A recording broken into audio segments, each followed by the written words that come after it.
Alors un travailleur qui va commettre un vol au sein de l'entreprise, qui va insulter son supérieur hiérarchique ou qui va porter des coups à l'un de ses collègues de travail, court le risque de se voir licencié pour motif grave. Le motif grave est une faute rendant immédiatement et définitivement impossible toute collaboration professionnelle entre l'employeur et le travailleur.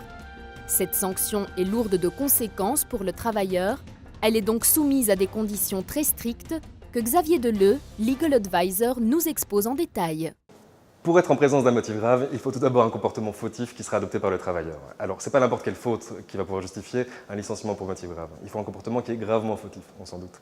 Alors, un comportement gravement fautif et de nature à pouvoir justifier un licenciement immédiat, c'est quoi? Eh bien, c'est un comportement qui, à l'estime de l'employeur, rend définitivement et immédiatement impossible la poursuite de toute collaboration professionnelle.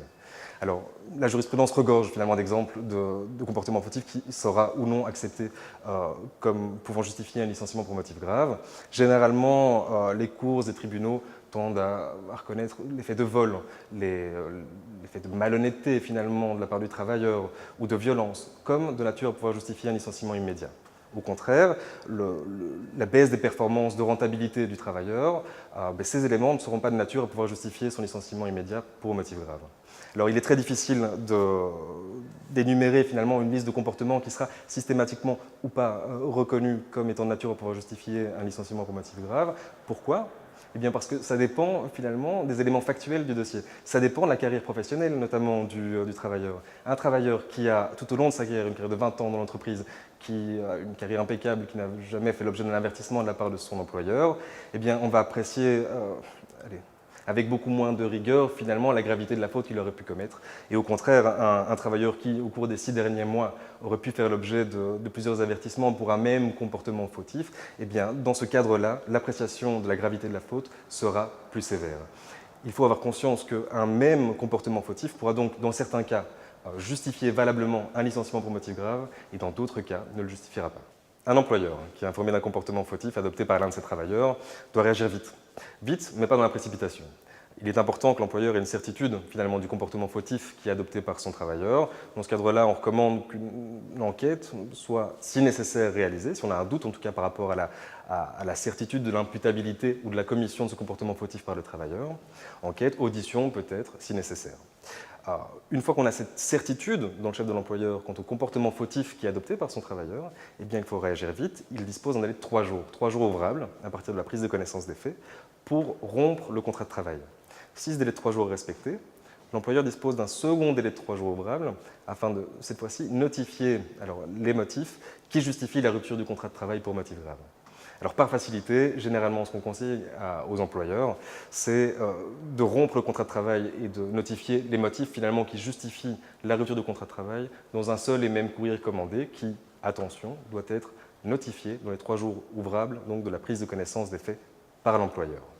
Si ce délai de 3 jours n'est pas respecté, le licenciement est irrégulier et c'est la première chose qui sera examinée par le tribunal et ensuite la Cour du travail, à savoir ce respect du délai de 3 jours par l'employeur. Outre le délai de 3 jours, il est important que les employeurs soient vigilants à détailler de manière très précise dans la lettre de licenciement le motif qui va justifier ici la rupture du contrat de travail pour motif grave.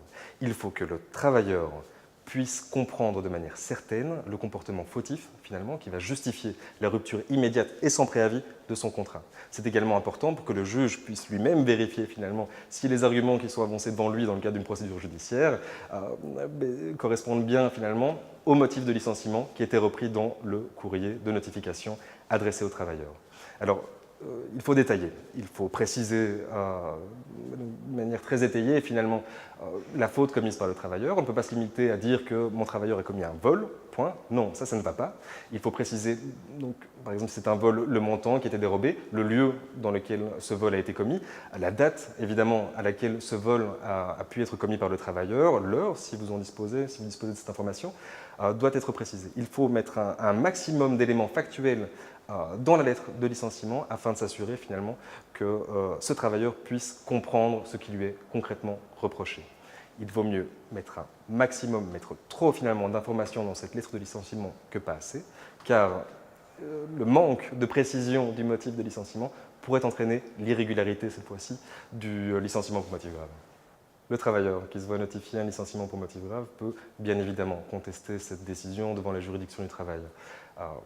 Alors, la loi lui facilite entre guillemets la tâche car elle fait peser finalement sur l'employeur la charge de la preuve du respect du délai de 3 jours, de la gravité des motifs et de la certitude finalement que ce comportement fautif a bel et bien été adopté par le travailleur. Si l'employeur ne parvient pas à apporter cette preuve donc, de l'imputabilité du respect du délai de 3 jours devant le tribunal, le licenciement sera considéré comme étant irrégulier et il devra payer à son travailleur une indemnité de rupture, l'indemnité qui aurait normalement dû être payée s'il n'y avait pas eu ce licenciement pour motif grave. Préalablement à la notification d'un licenciement pour motif grave, il est recommandé aux employeurs de faire appel donc soit à un conseiller juridique, à un avocat, ou bien à leur secrétariat social, afin de vérifier finalement que les conditions de fond et de forme liées au motif grave sont bel et bien respectées. C'est important parce qu'en cas de contestation du licenciement par le travailleur, c'est à l'employeur finalement de supporter la charge de la preuve du respect de ces conditions de fond et de forme.